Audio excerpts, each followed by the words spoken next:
Last year, I asked if your voice mattered, if someone was actually listening. 1 year later, 3 years into the People First administration, the answers are no longer just words. They are visible across the 3 senatorial districts of Cross River State. In communities reconnected, opportunities restored, and lives being transformed. The season of sweetness Governor Bassey Otu'S promised was never meant to be a slogan. It was a vision now taking shape through deliberate action, strategic investments, and a commitment to putting people first. This documentary is about what followed that promise. Welcome, I'm Imani Ode.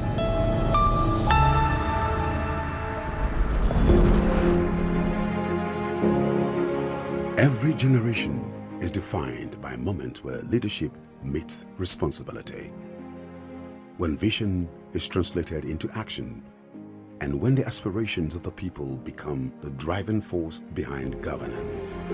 For Cross River State, that moment arrived on May 29, 2023, when Senator Bassey Edet Otu'S assumed office as Executive Governor. Fellow Cross Riverians, with great humility, I stand before you today to accept the enormous responsibility you've given to me and my brother, Honorable Peter Ode, to say. In the same breath, let me welcome all of you to this moment of history, as this will remain indelible in our memory. He inherited a state blessed with enormous potential, yet confronted by significant challenges. Aged infrastructure, underutilized economic assets, declining investor confidence, mounting fiscal pressure, and the urgent need to restore public trust in government. What we took into consideration was to make sure that in all activities, it was centered around about transforming the life of people and making sure that the state moves along the lines of sustainability and economic progress. The mandate was clear: rebuild institutions, revive the economy, reconnect communities, empower citizens, and place people at the center of governance. 3 years later, the story unfolding across the state is one of renewal, restoration, and deliberate progress. From the very day, His Excellency, the Governor said, I do at the UJSNS Stadium. It's been work from that day. It's been work for the people of Cross River State. It's been work to change the narrative in Cross River State. And I believe, without blowing our trumpet, that it is there for all Cross Riverians to see the level of transformation that have been in Cross River State in the past 3 years. The road network in Cross River State is different. The light in Cross River State is different. The feeling within the people is different. It's indeed a season of sweetness in Cross River State. Guided by the People's First agenda, the administration of Governor Bassey Otu'S has pursued a development philosophy anchored on inclusive growth, institutionalized efficiency, economic revitalization, and sustainable prosperity.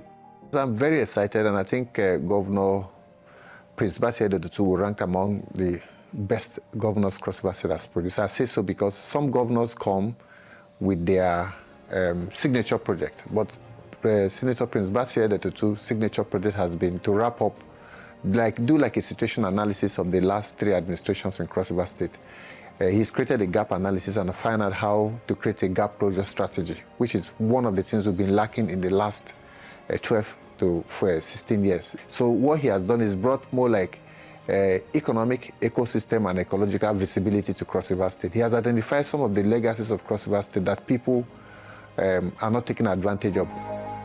The journey began with rebuilding the engine room of governance.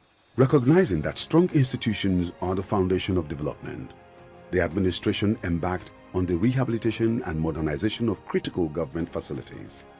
The seat of executive leadership underwent significant improvement aimed at creating a more functional and efficient environment for governance. You agree with me when we assume office, this place was nothing to write to me about.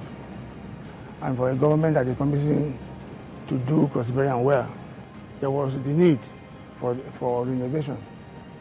And that is where we are today. It's a wonderful job. For the first time in history of Cross River State, that we are having this kind of renovation that looks new structure. You cannot, expect investors to come and, visit you in a filthy environment, and nobody will take you serious. So what we have here is very rewarding structure and something very befitting for our governor to sit in and carry out the operation of, fixing the state. The Local Government Service Commission also received a renewed attention through the rehabilitation and upgrades designed to strengthen local government administration and improve service delivery at the grassroots level.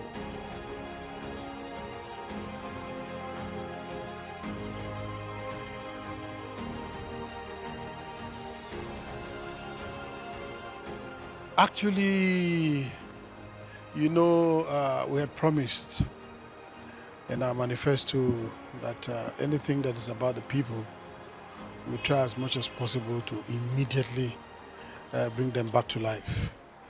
This happens to be one of the establishments we want to put together immediately. Library is very important, and we want to make sure we put a world standard digital library here as soon as possible. I know his word is his bond. He had said he wants to bring back the glory of Cross River State Library. So as he has said, I'm not saying he's God, but I know whatever he says, he keeps to his promise. Equally significant was the rehabilitation of the Cross River State Library, a symbolic and practical investment in education, research, and knowledge development. Once neglected, the library has been restored as a center for learning and intellectual growth, providing students, researchers, and citizens with access to information and educational resources necessary for personal and societal advancement. This library serves the students, the pupils, the teachers, and in the entire citizenry. I'm sure you can attest to the fact that 2023 I was not looking this radiant, was I? In that interview, I remember how I looked. In fact, I looked like the ruined building itself. And then when His Excellency made that promise, I said, I know his word is his bond. I was certain that he will do it. And today, I look radiant, I glow because I'm proud, because I'm happy. It's an international standard, the library that we have in Cross River State. And to avail our children and students opportunity to go and read and impact more knowledge. And people come from outside to, also make use of the library. And they are happy and comfortable with the serene environment. New people have been employed, and even the old hands have also come back. I mean, what can we say? And to say we thank God for such a governor, a man who had seen that, the youth are the leaders of tomorrow. And you can only lay an educational background for such leadership to grow on. And that is why he thought it wise that one of his first area of approach was to activate the remodeling of the library. Beyond physical infrastructure, reforms were introduced to improve efficiency, accountability, transparency, and service delivery across ministries, departments, and agencies. These reforms have strengthened institutional performance, and reinforced public confidence in government. The international investors are happy. We are happy. More are coming. Plans we have now, by the time we unleashed it, I believe that already the world has changed its belief on Nigeria, on Cross River State completely as a sub-sovereign that can do things. And they know very well that Cross River State is now for real and that we're moving forward. Effective governance depends not only on policies and programs, but also on communication and public engagement. Recognizing this, the administration of Basi Otu has strengthened public communication systems to ensure that government activities, programs and policies are effectively communicated to citizens while combating misinformation and disinformation. A major component of this effort is the rehabilitation and modernization of state-owned media institutions.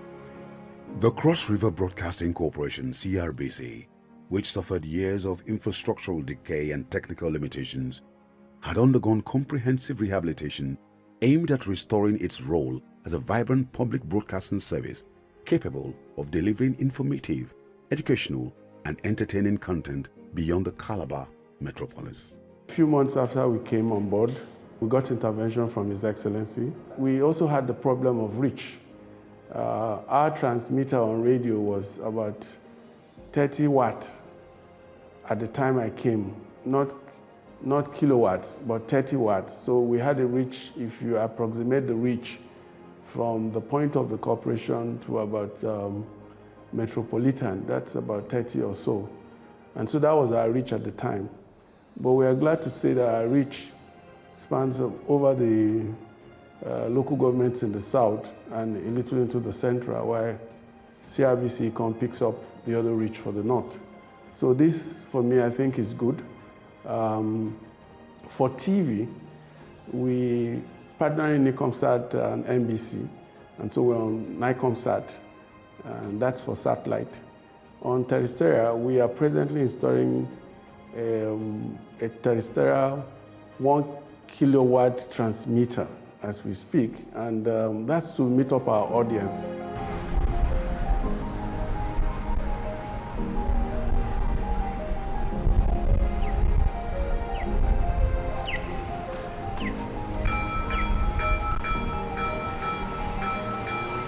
You see, the Chronicle is over 45 years old. The most painful thing is that archival materials, documentary materials of Cross River State for those 40 years have been housed in the library of the Cross River Newspaper Corporation, which was completely razed to ashes. Alongside this effort, the Chronicle newspaper is also being revitalized to improve editorial capacity, production quality, and institutional relevance in the digital age. When I came aboard as Commissioner for Information, Cross River State never have a printing press until now. We don't have a printing press. The Chronicle building, where the likes of His Excellency Clement Ebri had worked there before, who had people like Parepo, Sam Amoka had put some input there, was totally abandoned and gone. Totally dead. We have reptiles, bottles, then like a kind of hideout and dark, but you could just take a walk around there. It's near 90% completion. I mean, we're trying to bring it back. Equipment have been procured for state-of-the-art printing press, and then, of course, the furnishing is going on, and we're going to turn that area to kind of an information hub, where everything about information, even what you're doing right now, would actually be, there will be a studio there for you to actually have a very, relaxed environment. Strong institutions create the foundation upon which economic growth can flourish. To strengthen the state's financial position, the administration introduced reforms aimed at improving efficiency, accountability, transparency, and revenue generation. These reforms have yielded measurable results through improved revenue administration, digital reforms, and efforts to eliminate leakages. Cross River State has witnessed steady growth in internally generated revenue, IGR. The revenue has increased tremendously, over 300% from when we came in. In 2023, the average revenue was basically at about 1.6 billion. But right now we're doing an average of 6 billion monthly, which is a really, really huge increase. We did not increase what every taxpayer pays, basically, but what we did was to improve processes.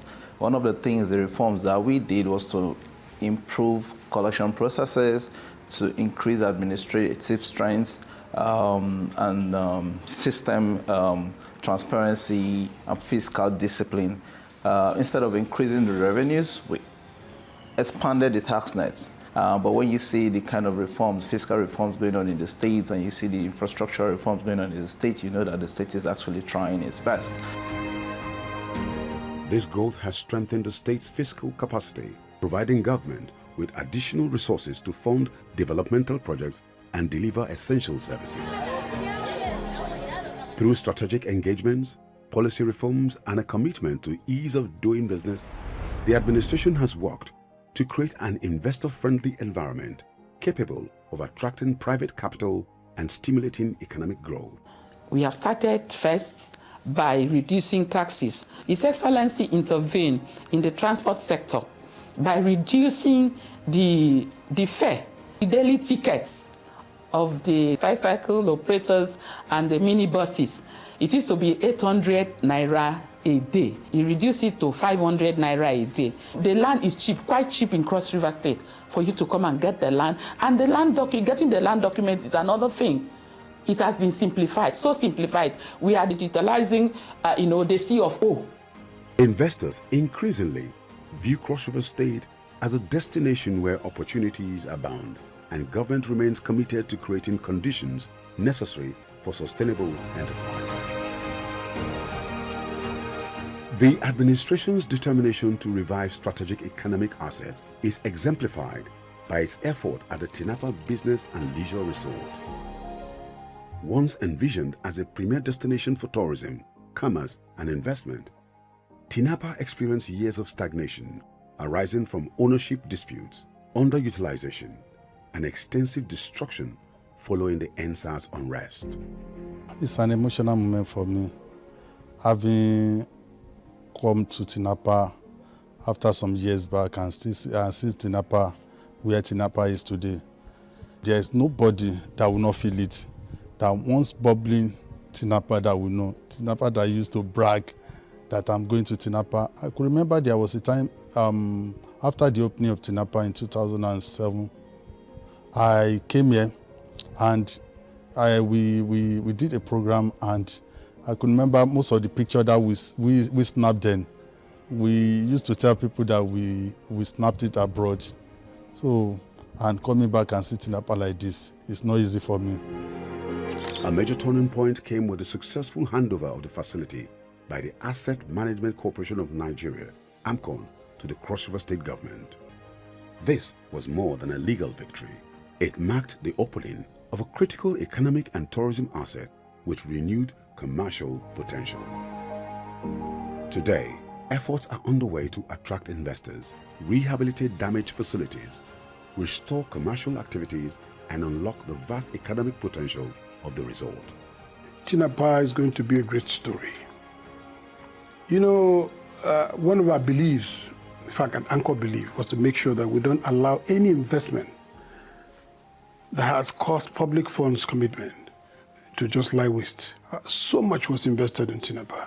And when it became clear that AMCON had taken over and the structures were dilapidating, we needed to bring Tinapa back. It took a lot of detailed engagement. It took a lot of explanation. It took a lot of analysis, restructuring. So when we moved into Tinapa fully, it became clear that, look, this story is going to change. This narrative is going to change for good. And I can give you every assurance that by next year, by this time, when we'll be talking, Tinapa will completely be a different place. The vision is clear: to transform Tinapa into a thriving hub for tourism, conferences, commerce, entertainment, and employment generation. While large-scale investment remain important, small and medium-scale enterprises continue to form the backbone of economic growth and job creation. Recognizing this reality, the administration has implemented policies and programs designed to strengthen commerce, support local industries, and create a more enabling environment for business development. We've done quite a lot. From ASEBA activities, which is ease of doing business. We've been able to engage the private sector, and we've had a lot of investors that have come in, serious-minded investors, a lot. Practically, is involved in agro business. And to add value to farmers, we have off-takers. It started with the Project Grow, which we have aggregators and we have off-takers that are there to take the produce from farmers and give them the value. So we try to reduce the interceptions of the middleman who makes most of the money off the farmers. He's done a lot of impassable roads that people never expected would exist, that they were cut off from the world. He's gone and had a bridge. Through strategic interventions, business-friendly reforms, investment promotion initiatives, and targeted support programs for entrepreneurs, traders, artisans, and small business owners, opportunities are expanding across the state. Efforts to improve market access, encourage enterprise growth, attract private investment, and stimulate industrial development are helping to create a more vibrant business ecosystem.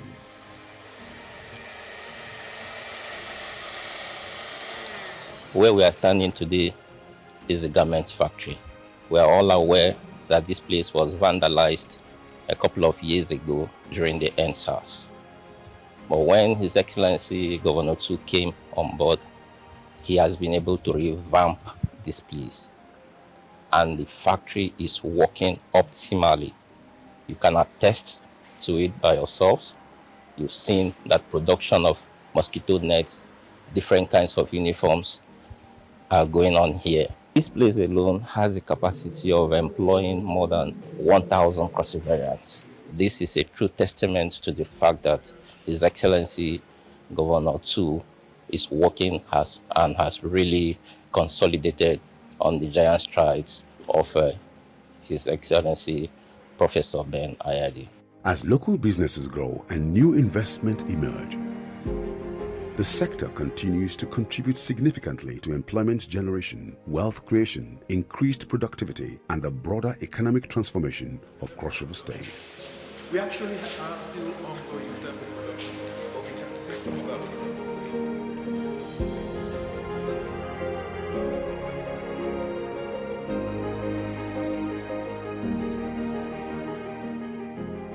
These are products of this pharmaceutical company. So we are indeed very grateful to His Excellency Apostle Senator Prince Pasiede Otu for the job he's doing for perseverance. Economic growth is sustained when infrastructure supports productivity, mobility, and connectivity. Under the leadership of Governor Otu, infrastructure development has become one of the most visible expressions of the administration's People's First agenda.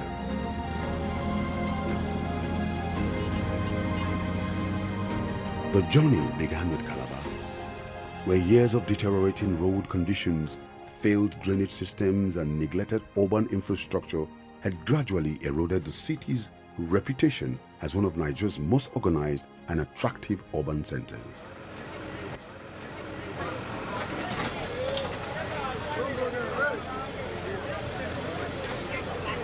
When Governor Basi Edet Otu assumed office, many roads across Calabar Municipality and Calabar South local government areas were characterized by extensive potholes, flooding, traffic disruption, and years of deferred maintenance. Several residential communities had become increasingly difficult to access, particularly during the rainy season. In response, the administration launched Operation No Potholes, a comprehensive urban road rehabilitation program designed to restore mobility, improve safety, and revive confidence in public infrastructure.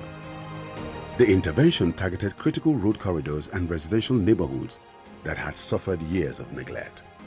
Today, these once neglected corridors have been reconstructed with modern drainage systems, restoring access, improving environmental conditions, and opening new economic opportunities. Beyond Calabar South, The urban renewal program extended into several long-neglected suburbs across the metropolis. What is emerging across Calabar today is not merely road rehabilitation, but a broader urban renewal program aimed at restoring the city as a leading destination for commerce, tourism, investment, and quality living. This is a Yanabasi Street. Oh, the road was very bad. We are really happy to see this road like this. I personally, with my driver, was slept on this road because of the bad road. But thank God for the present government who have taken into interest to make sure that roads are properly developed and well taken care of, so that drivers can enjoy themselves while driving through the roads. Beyond the capital city, the administration has expanded infrastructure development into strategic economic corridors and rural communities. One of the most symbolic projects is the Adiabo-Eseko Ikoneto Road in Odokbani local government area of the state. First conceived more than 3 decades ago as an alternative gateway into Calabar, the project remained abandoned due to its swampy terrain and engineering complexities.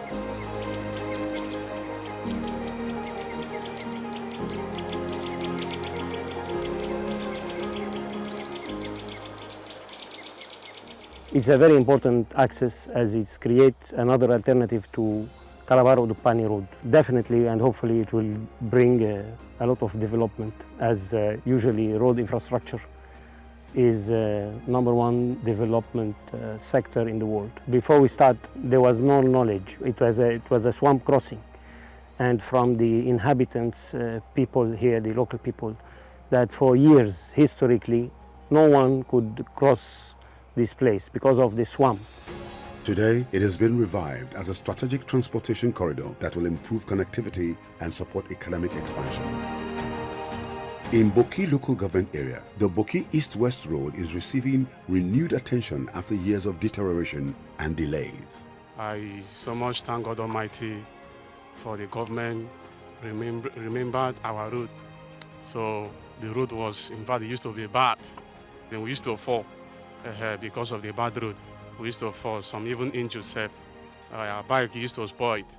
So we thank God for the government who have remembered the road. In terms of comparison, this road was very terrible as of last 2-3 years ago. We were not having any comfortable access to the local government headquarters. It actually hampered the productivity of the agricultural development within the area. Within this shortest time, His Excellency Governor Prince Bassey Edet Otu'S, in his magnanimity, have decided to hear the cry of the good people of Buki people. The road serves numerous farming communities and will significantly reduce travel time while improving access to markets and social services upon completion.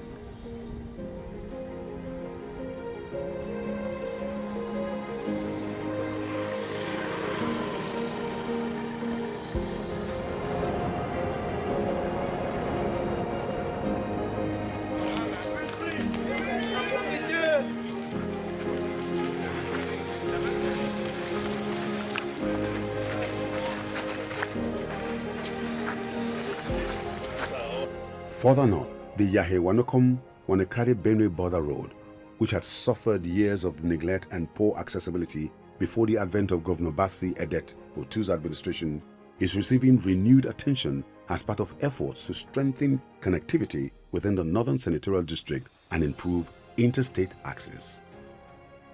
For many years, communities along the corridor contended with poor road conditions that hindered transportation, commerce, and the movement of agricultural produce.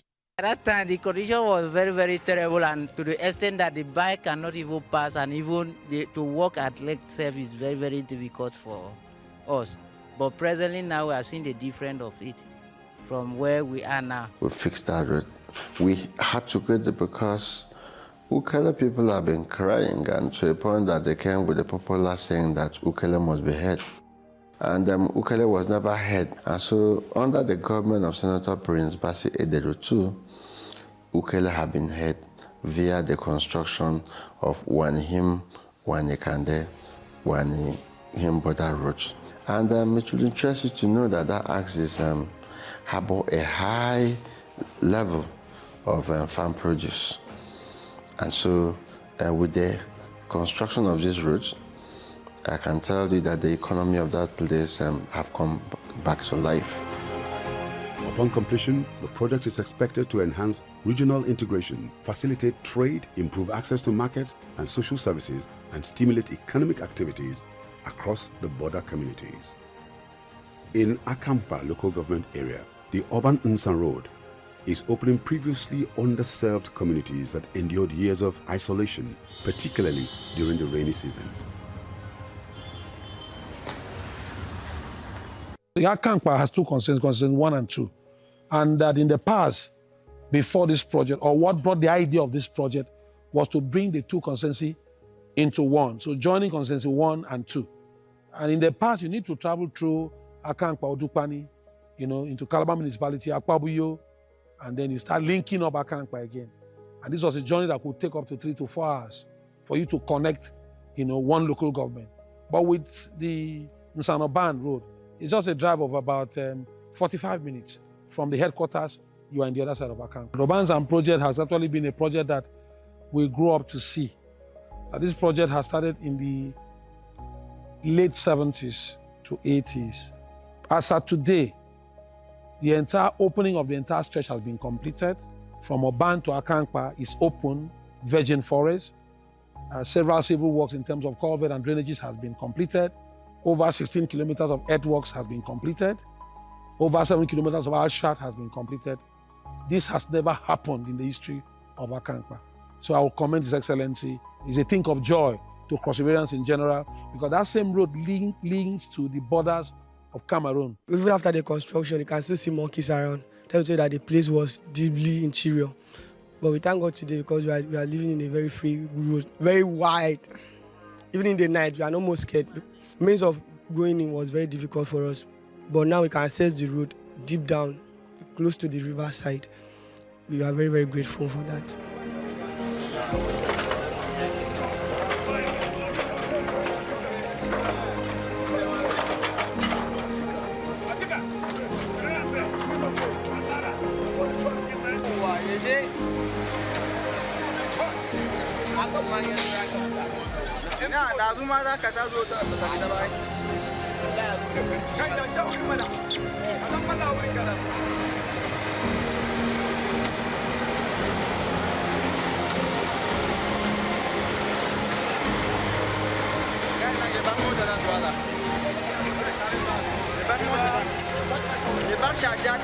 I am a driver. I spend more than 7 days in this road because all this place, if you finish with this road, if you finish with this area, you go front and you go find something that hold your motor. And if you did not hold your motor, you will find something that break your motor or break your trampoline, and you will spend more than 1 month from here to here. You will spend more than 1 month. Similarly, the reconstruction of the Ndok Junction Mbebe-Okobushiyu Road is restoring mobility across Ogoja and neighboring communities.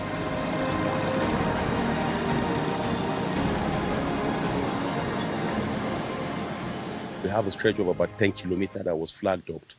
But have it at the back of your mind that the entire stretch of what we have from Induk down to Idum is about 22.5 kilometers. So the first phase has been awarded, which is the 10 kilometers that we're walking. And the 10 kilometers cut across the stretch of the 22.5 kilometers. Where we are at the moment, we are done with our hydraulic systems, as you can see by both sides. We're commencing our asphaltment from the 0 point to about 2.5 kilometers. And as you make progress further now, you see our earth-moving guys walking, stone basing. So by the special grace of God, I think in some couples of weeks, we should be through with our asphaltment from here. The road before, the road be no fine. But now the road don't fine. Now, before we dey enter mechanic every 2 days. But now at least, I dey run my machine. For long, I never enter mechanic shop. Say make I work for the bike. That last time where the road be no fine. We been dey suffer. We been dey suffer well. Some days we dey come, if rain dey fall like this, you know go fit run. We go find place, park your bike, even to waka for leg self, na problem. But now where this government don't come, at least everywhere done good. These projects and more spread across different local government areas represent more than road construction. There's also the Akreha Bridge and the 3 kilometers of road being done towards Alifokpa in Iache. Then come to Goja, my own local government, of which I believe we have benefited from almost the highest number of roads. As you get into Goja Junction, through Abakpa, all the way to Igoli and to Monaya, you can see that the road is done, completed. On the other flank, from Dog Junction, going to Mbube, which is my hometown, the village, I was there to vote for His Excellency the Governor and for Mr. President. I was satisfied with the level of work that has been done on that road. They represent the reopening of economic corridors, the reconnection of communities, and the fulfillment of aspirations that many citizens have waited years, and in some cases, decades to witness.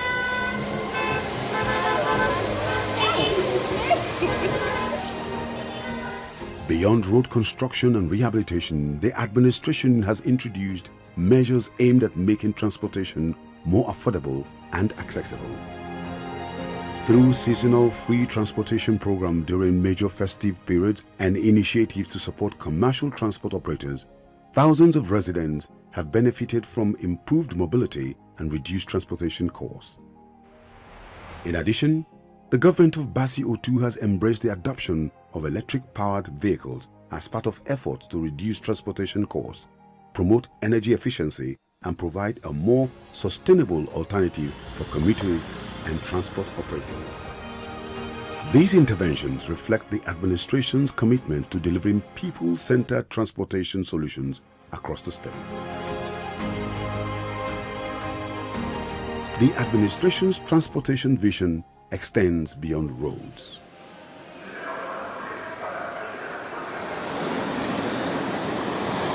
It is my singular honor and privilege to cherish forever, to commission this aircraft for service to God and to humanity.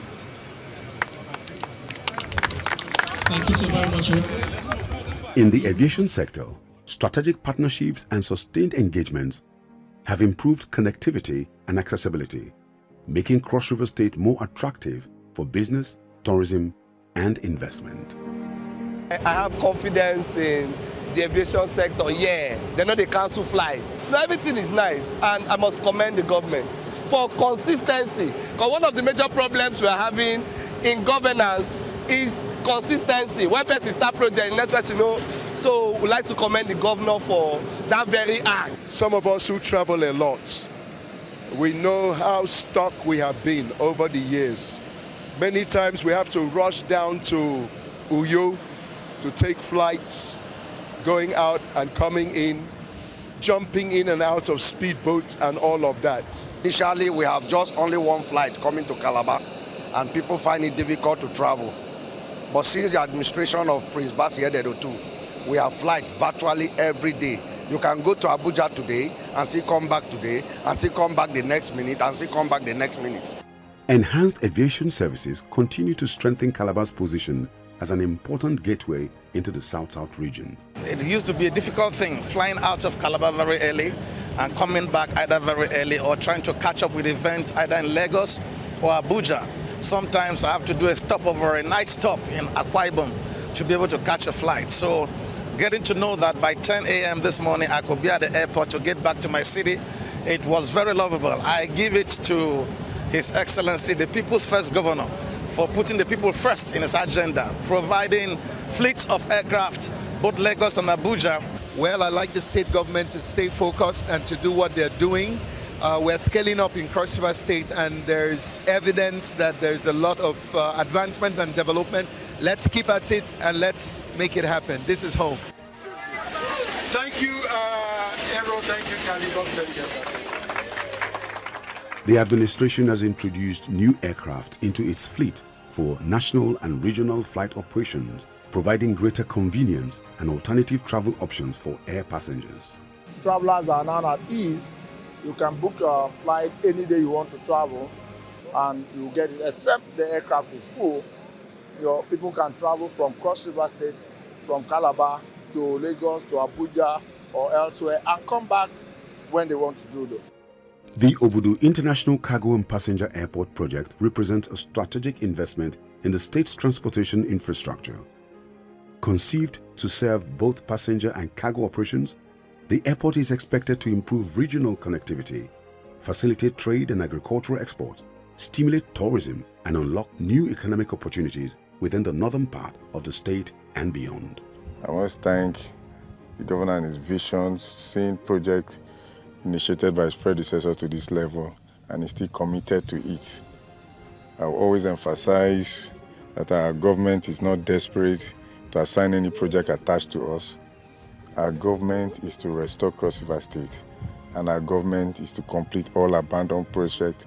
Graciously, we'll achieve all of this.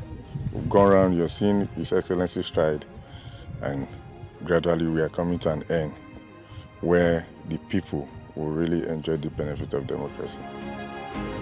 And beyond the skies, attention is turning to the waters. The long-envisioned Bakassi Deep Seaport project is gradually transitioning from concept to industrial blueprint. The project remains one of the administration's most ambitious economic initiatives. Positioned along a strategic maritime corridor, the seaport holds enormous potential to transform Cross River State into a major logistics, industrial, and commercial hub, capable of driving regional trade and creating thousands of jobs. It's one of those projects we've done in an integral manner so that it will complement other sectors. We had a thematic area, the agric. We've done a lot in agric. By the time we are finishing the seaport, we already have things to export from the seaport. So vessels won't come in and go empty. We've done a lot in terms of our solid minerals to make sure that by the time that comes on. So to some extent, it's going to touch on each and every sector of the economy. Together, these investments in land, air, and maritime transportation are positioning Cross River State as a multimodal transportation hub for regional development. While infrastructure creates opportunities, people remain the centerpiece of the People First agenda. The administration has invested significantly in human capacity development through skills acquisition programs, entrepreneurship initiatives, vocational training schemes, youth empowerment programs, and employment support interventions. In human capital development too, we know every now and then people are being empowered. Recently, my community people got a huge amount of money after having been trained. You know, they were taken to Abuja, they were trained, and then they got empowered again. After the training, with huge amount of money. These amount of money that naturally they couldn't have even accessed in any way.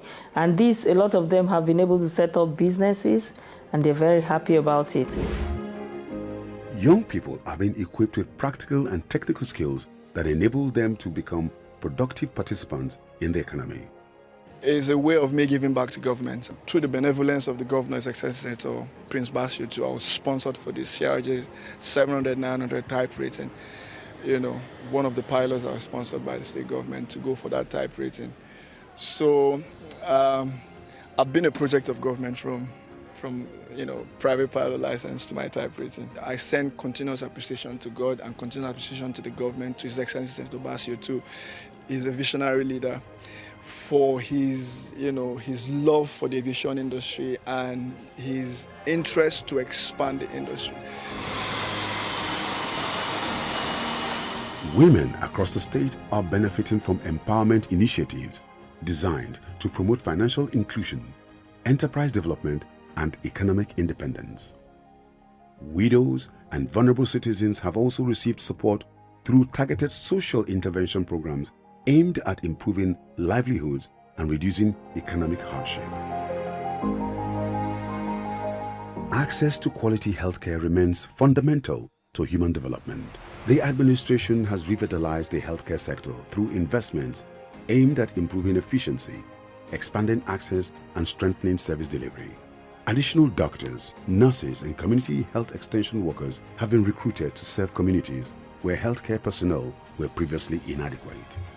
When we came on board, in each local government of the 18, you cannot find up to 2 or 3 facilities that had the form to provide comprehensive services Today, less than 3 years after, we have about 100 primary healthcare facilities that have been revitalized, capable of providing all the basic healthcare services, including antenatal services, including deliveries,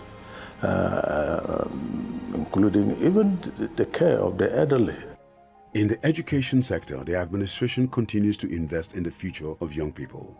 The sustained payment of WAEC examination fees for public school students remains a major intervention, reducing financial barriers and enabling thousands of students to pursue academic advancement. A relief of burden.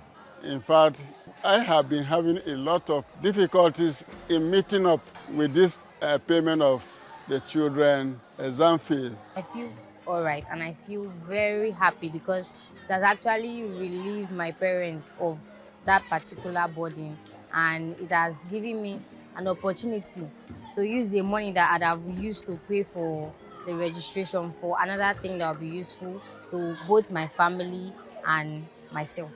Combined with investments in educational infrastructure and learning support systems, these initiatives are creating better opportunities for future generations.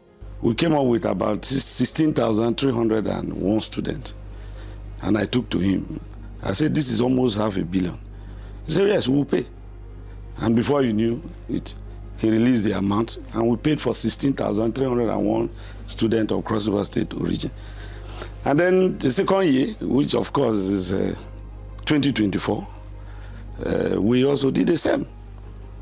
And we paid for over 14,801 students again.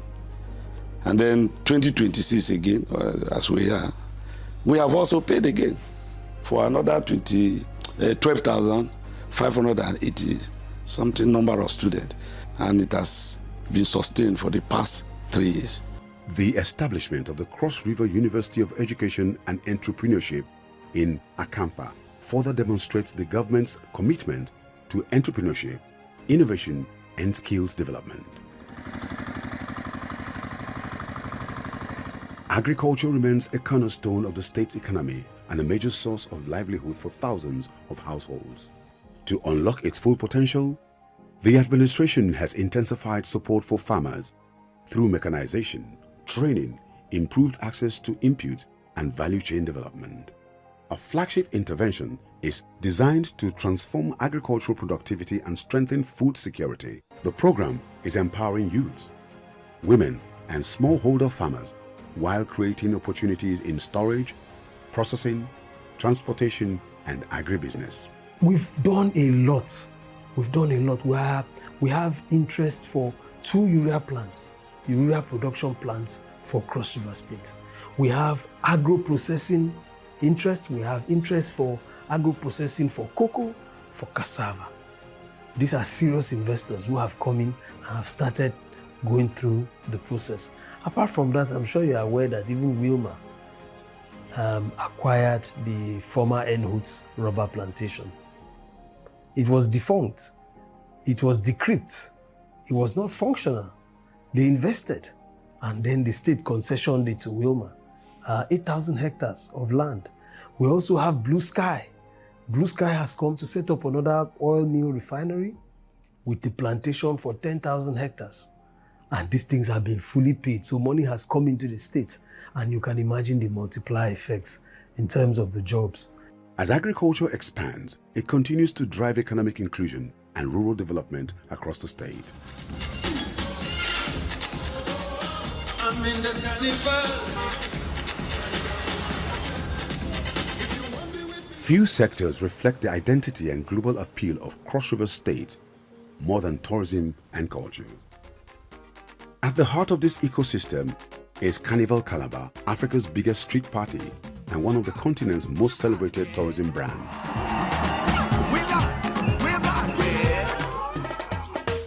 Please don't call my number today. Not today. No, no, not today. Don't even send a letter today. Not today. No, no, not today. Cause I'm in Calabar. Christmas in Calabar. I'm in the Under Governor Basi Otu'S, the carnival has continued to evolve through innovation, improved organization, stronger stakeholder participation, enhanced private sector partnership, expanded entertainment offerings, and greater international visibility. Carnival is our thing. We have owned it, right? And so the mere fact that it gets bigger and better every other year, we definitely have to come out here and do what we know how to do best. So it's fun for us. It's fun because the whole world gets to wait for this day to happen. It's fun because the people of Cross River State come out in their numbers to celebrate the carnival. A defining moment came during the celebration of Carnival Calabar at 20, commemorating 2 decades of cultural excellence and tourism leadership. In a remarkable demonstration of continuity and statesmanship, Governor Otu'S hosted and honored former governors and key personalities whose contributions helped build and sustain the Carnival brand. Beyond Carnival Calabar, efforts to revitalize tourism infrastructure, attract investment and promote the state's rich cultural heritage continue to strengthen Cross River State's position as a leading destination for leisure, culture, conferences, and entertainment.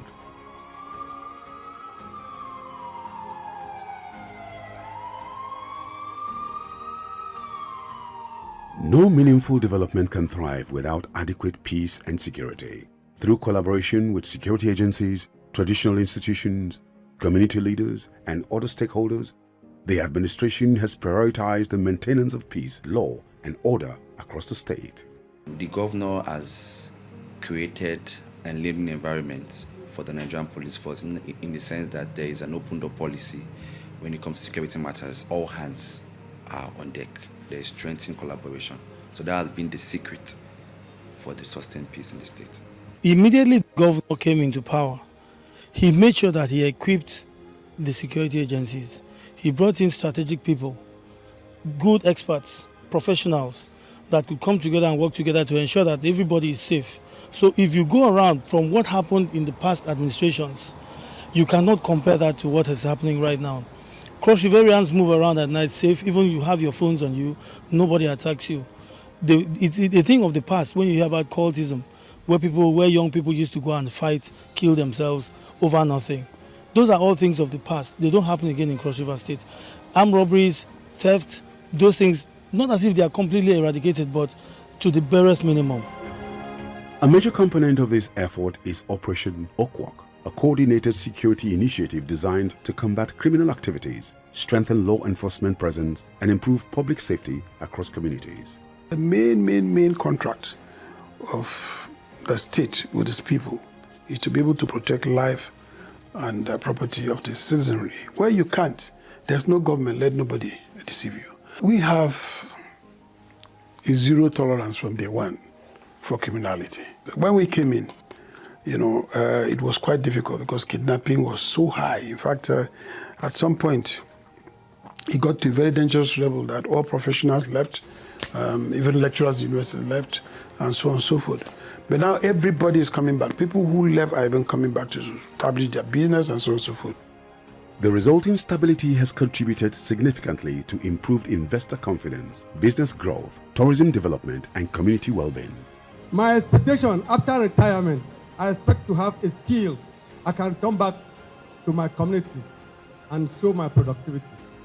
Even as progress continues, attention is also being given to those who dedicated years in service to the state. The administration has also demonstrated a strong commitment to the welfare of retirees. For many years, outstanding gratuities and pension obligations represented a major concern for retired civil servants.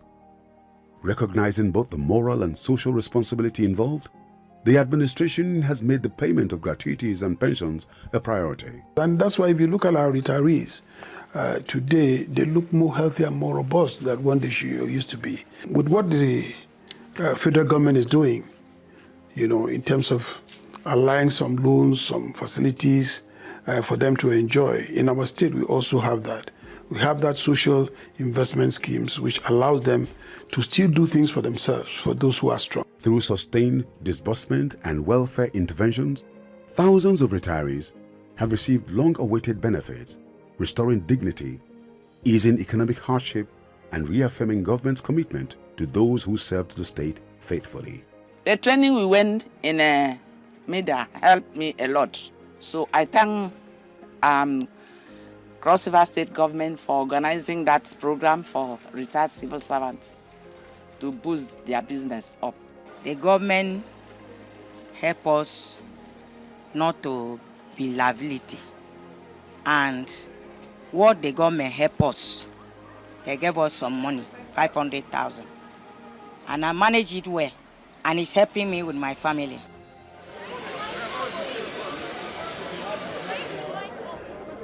The progress recorded across various sectors has earned Governor Bassey Edet Otu and Cross River State recognition from reputable institutions and stakeholders across the country. Thank you very much on behalf of the Governor of Cross River State and my fellow brothers that are here, members of the National Assembly. We are grateful from Cross River State. We'll keep doing more. Thank you very much. These awards and commendations acknowledge achievements in governance, infrastructure development, economic management, tourism promotion, and public service delivery. While awards alone do not define success, they provide independent validation of the administration's commitment to the people's first agenda and its resolve to deliver tangible results for the people of Cross River State. Not too long from now, Cross River State will see that what they've seen now is the tip of the iceberg.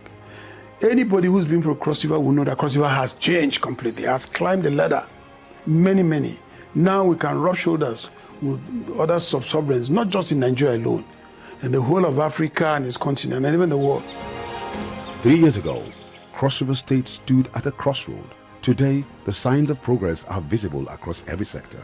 I want to seize the opportunity to congratulate President Bola Ahmed Tinubu for his leadership and direction. The country for once has crossed the Rubicon, but in terms of fiscal responsibilities, infrastructure, the country for once has shown seriousness of purpose that we are going somewhere. And I believe in this country, and I believe in Bola Ahmed Tinubu, total, that we are getting there. Cross River State is APC, M Block. We'll give you the votes because we want you to do more. Welcome back. The documentary wasn't about declaring mission complete. It was about showing the foundation that's been laid.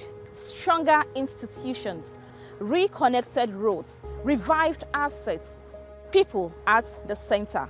This isn't about one man.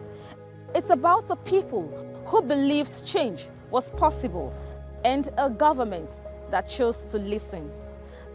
Last year, I asked if change was possible. This year, you've seen it. This is 3 years of impactful governance under Governor Bassey Edet Otu. Thanks for watching. Goodbye.